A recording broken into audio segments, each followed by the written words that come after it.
పరిపూర్ణమనటి పలకే ఎరుకను బల్పాక్షరముల నెచ్చటగనినన్ స్థిరమై ఉన్నది కనుగొని ఎరుకను బల్పాక్షరముల నికగట్టి పెట్టు. ఎవరికి తెలియది ఇది మూలగుట్టు.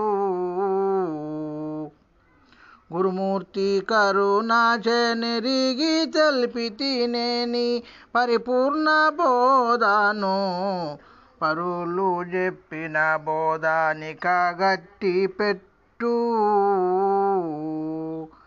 ఎవరికి తెలియదు ఇది మూలగుట్టు. జై నిజ గురుభ్యో నమః. జై అమలాంబ సమేత అనుభవానంద రాజయోగేంద్ర ప్రభుస్వాముల వారి దివ్య చరణారవిందములకు ద్వాదశి వందనములు సమర్పించుకొనుచు శ్రీమద్భాగవత కృష్ణ ప్రభుదేశికేంద్ర వారిచే విరచితమైన శక్తిద్వయ నిరాసకంబకు శుద్ధ గుణతత్వ కందార్థ దరువుల ఎందు గురుమంత్ర ప్రతాపం నందు 23వ కందార్థాన్ని మనం ఈరోజు ముచ్చటించుకుంటూ ఉన్నాం. దీనికి మునుపు కందార్థంలో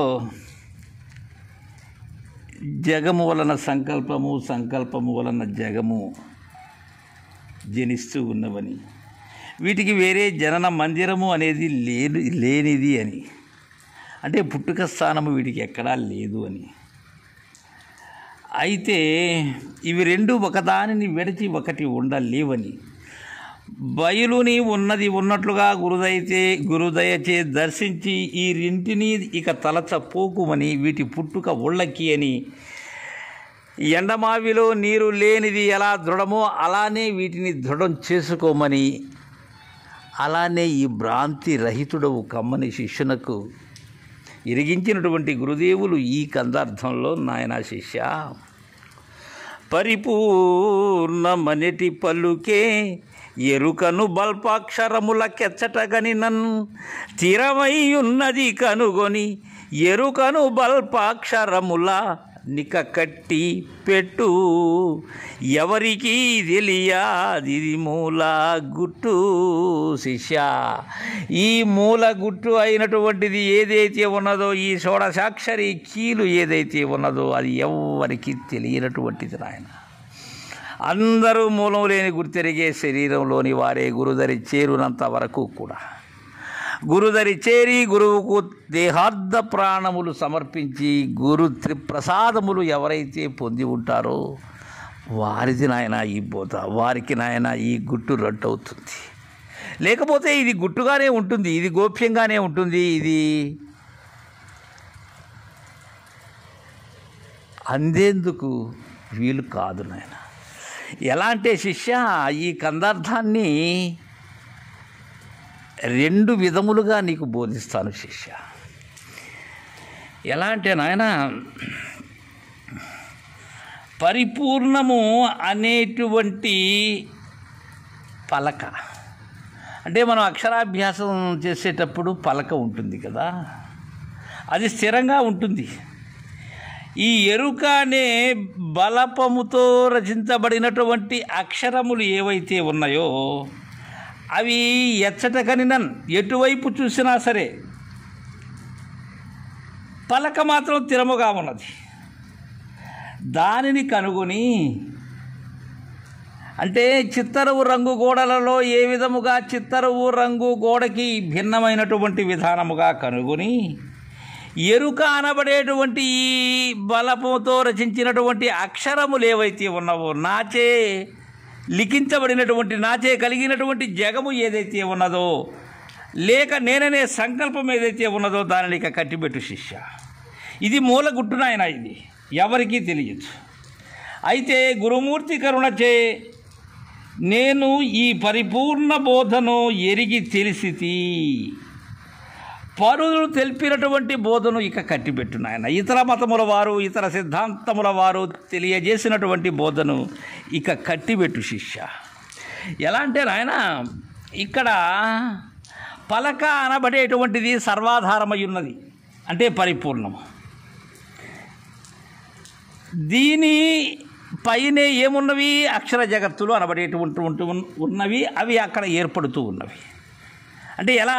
ఈ పరిపూర్ణము అనబడేటువంటిది శాశ్వతమైనది, ఇది వికారము చెందనటువంటిది, వికారరహితమైనటువంటిది, తన యందు ఏమీ జరిగినను గుర్తెరుగునటువంటిది. పలక ఎలా తన మీద అక్షరాలు ఉన్నప్పటికీ గుర్తెరగని చందముగా. ఇక రెండవది బలపం.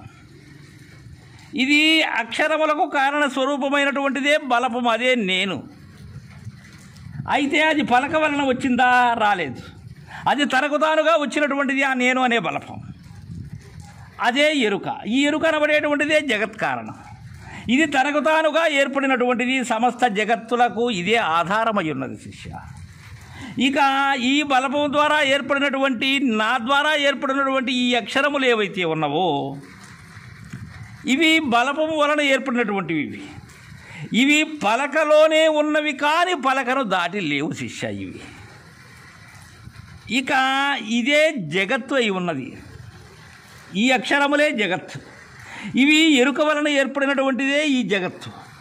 అది వికార స్వరూపమైనటువంటిది, పరిపూర్ణం వికారరహితమైనటువంటిది. ఈ అక్షరములు వస్తూ పోతూ ఉంటుంది, ఈ జగత్తులాగా జనించి గతిస్తూ ఉంటుంది. ఇలా తెలియజేశారు నాయన మనకు పెద్దలు.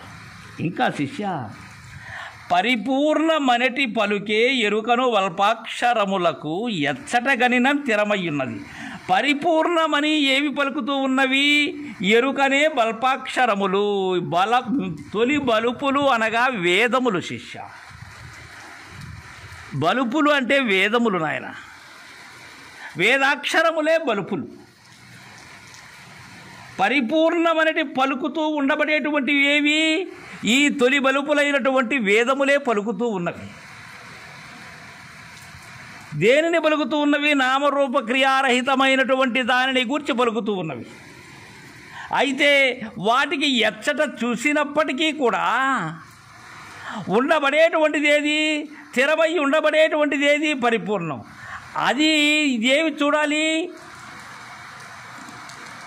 ఈ నేను అనబడేటువంటి ఆత్మ ఏదైతే ఉన్నదో అది దర్శించాలి.